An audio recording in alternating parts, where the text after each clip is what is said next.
Hi, this is John Harcher, and welcome to episode 5 of Valleys of Numenor. The Rings of Power has reached the halfway point. How much further into the story are we going to get this season? Let's find out.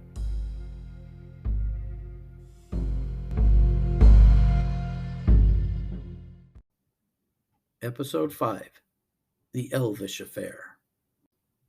Wayne's directing and Justin's writing this episode. After not seeing them for a whole episode last time, the Harfoots are back as well as their giant in tow.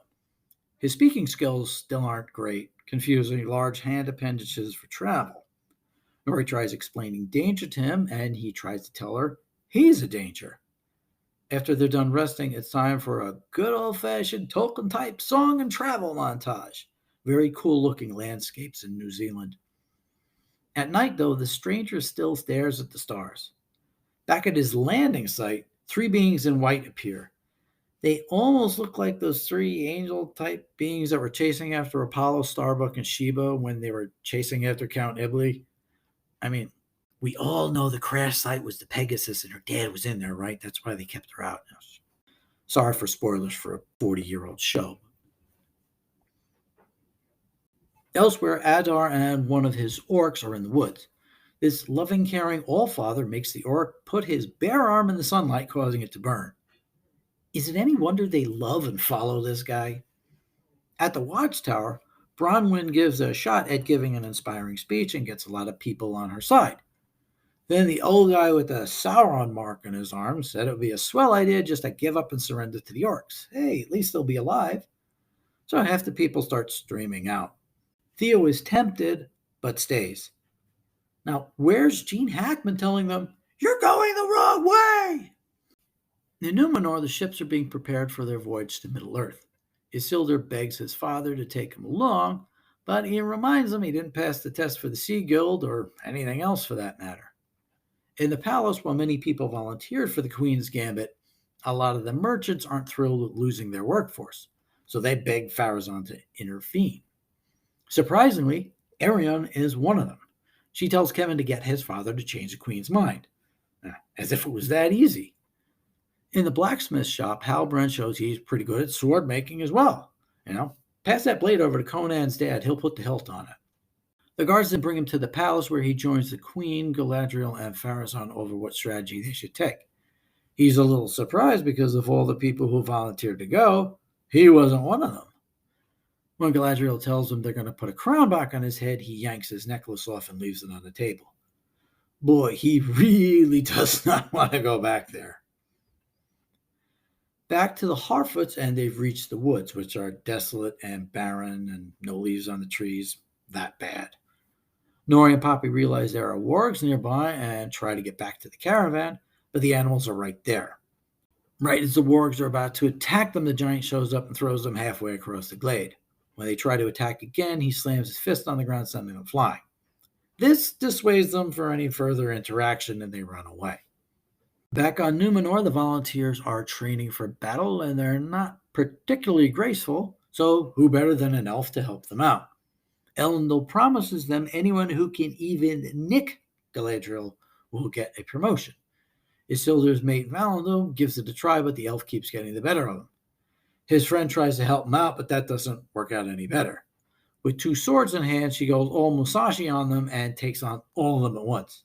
Thankfully, Wayne's use of slow-mo is used very sparingly in this scene, and he resists the urge to have her crane leap in the air and have the camera do a 360. Valendil makes one last desperate dive at her and manages to cut the outer layer of her sleeve. Close enough, we've got a lieutenant. Kemen tries to talk his father into getting the king to stop the war. The chancellor says he's got to see which way the tide is going. If they help the Southlands get their king back, they'll owe the islanders quite a big debt, one they could use in the future for trade and riches and possibly getting one up on the elves. Up in the tower, you think the king would be happy to hear they're teaming up with the elves again, but Middle-earth, that kind of frightens him.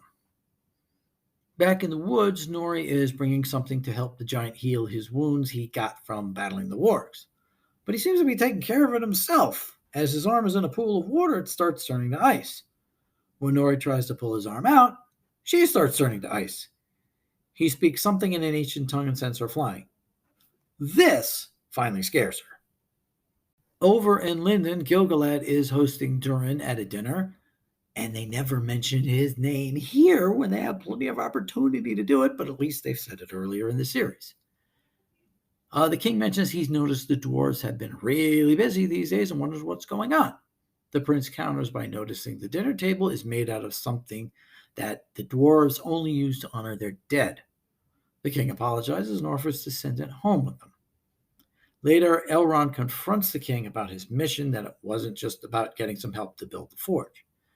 There's an old story about a tree guarded by an elf who battled a Balrog over it, since it may or may not have had a Silmaril hidden inside.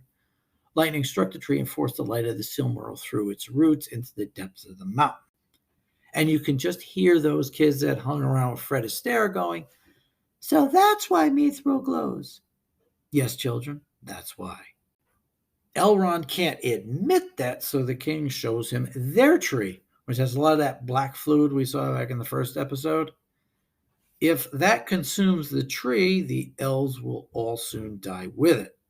So maybe, hopefully, kind of, the Mithril will sort of possibly help. Maybe. Elrond will not break his oath for that, so the king ups the ante and tells him basically Galadriel was right. Darkness is coming to take over the land unless they stop it. Back to Numenor, and now they're all singing as they get ready to sail across the sea. Isildur sneaks in and tries to get Valinor to take him along, even though he insists he wasn't there to do that. Valinor says no, so Isildur offers to take a few punches to make up for what he did. He takes the punches, but still can't go along. Later on board one of the ships, Kemen is doing a little diabolical sabotage by leaking oil into the lower part of the ship. Unfortunately for him, he picked the one that Isildur was stowing away on. They struggle, and of course the lantern Kemen is holding hits the ground and starts a fire. The two leap off the ship as it explodes. Isildur pulls Kemen out of the water and says he was on a passing ship when the explosion happened. Nice of him to give him cover. In the palace, Galadriel tells the queen not to lose her nerve, but Pharazôn they should hold off and give sanctions more time. They wonder where king-in-waiting Halbrand is, but they'll promise to meet again in the morning. Celebrimbor has to apologize to Elrond that he knew the plan all along, but Mithril is the only way to keep their people alive. Nothing seems to diminish its light, so it might kind of possibly maybe work, we think. Elrond has been given an impossible task: save his people or betray a friend, but Celebrimbor seems to convince him it'll be super easy, barely an inconvenience. He's Arundel's son, after all, the guy who sailed the ship to the stars and convinced a bunch of guys to battle the first evil Dark Lord. Galadriel visits Halbrand at the blacksmith shop and apologizes for using him, but the queen needs him at a meeting in the morning, and it'll be up to him to make the case if the invasion happens or not, or evil will sweep across the Southlands. But no pressure. He tells her she doesn't know what he did to end up on that raft. Great time for a flashback to fill in the story a bit, but no, we get the squirrely, cowardly men coming to bow down to Adar. But then we come back to the shop where he goes on about how much people will hate him when they find out what he did. And what does Galadriel know about darkness anyway? I mean, she's like 7,000 years old at this point. What does she know? He wants to know whose dagger it was that she clings to. She says her brother, whose name we still have not heard. I'm going to say my brother Finrod. Is that so tough? Oh, anyway, she also says that everyone around her can't really tell her apart from the evil she's fighting. There can be only one path to peace for both of them, and that's wiping out the evil across the sea. She gives him back his necklace as she leaves. Back in the orc camp, the old guy pledges his undying loyalty to Sauron. If that's who he is. If not, I'll pledge loyalty to you. I'm easy. Adar honors his new servant by kicking him in the gut, tossing him a knife, and tells him to kill Theo's friend Rowan. And it looks like the old guy's going to do it when we cut away to Arondir teaching Theo how to use a bow. The boy's wondering why the elf bothers staying with them when half the men left. But half the men stayed. Glass half empty, half full, that kind of thing. At this point, Theo brings out the broken hilt. It just so happens to match a shrine to Sauron. Knowing this, Bronwyn comes up with a plan to save them. Namely, the same thing the old guy just did without all the sniveling. Arondir's like, come on, you made it this far. Don't give in now. But she says that's kind of what men do. He was right to keep watching them for all those years. Then suddenly they both realize that the watchtower is what the orcs really want. Wiping out the men is, kind of a bonus. Out in the woods, the dwarves are taking the table home while Durin and Elrond follow behind. The whole story about the table honoring the dead, just a bit of Balrog guano. It was Durin's way of getting a new table. Elrond decides now is the best time to tell the prince exactly what's going on, that they need Mithril or else they'll just fade away. The fate of the entire race is in Durin's hands, just the way he likes it. Now they just have to convince his father, the king, to help. Boy, it was much easier to just get George and Lorraine to kiss at the Under the Sea dance, to have all existence continue as it was. The morning meeting is on. Halbrand thinks about leaving his necklace at the blacksmith shop, but changes his mind at the last moment. Wayne decides to pull out the slow-mo card here while the army is marching to the boats. Arianne is really upset to see her father and brother leave on this mission, but why? Elendil finds Isildur and gives him a really important job, stable sweep. He'll be the guy that Patton talked about at the end of his speech in front of the flag, what did you do during World War II?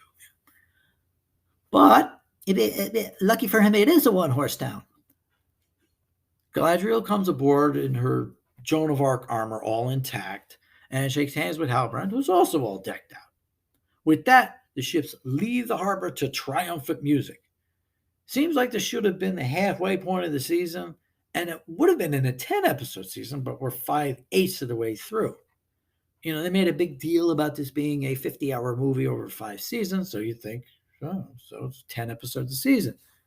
But this year we're only getting 8 episodes. Whatever. With the way they're playing up how rotten and corruptible men are, the coming of the Nazgul had better pay off big time. They also really did a lot of singing in this episode, which was a big thing in the Tolkien story, so I guess that's okay. The elves disappearing sort of has its antecedent in the movie where the elves are leaving. I forget if the disappearing from Middle-earth, unless is part of the book itself. I don't think so. Celebrimbor was interested in Mithril, but not necessarily for the purpose mentioned in the show. Pharazôn is laying the groundwork for his not-so-good idea later in the series that doesn't end up very well. Still trying to figure out who the big guy is. Sauron's kind of too easy an answer. It's mentioned in the stories that he's had many guises, tricking people here and there. But is the show going to be able to pull off a scroll-like surprise when we get the reveal? I mean, is someone going to start walking normally again as the giveaway or something like that? Something big is going to at least start to happen next episode. Maybe this will be part of this is more than a TV series aspect of the show. But, talk about raising expectations too high.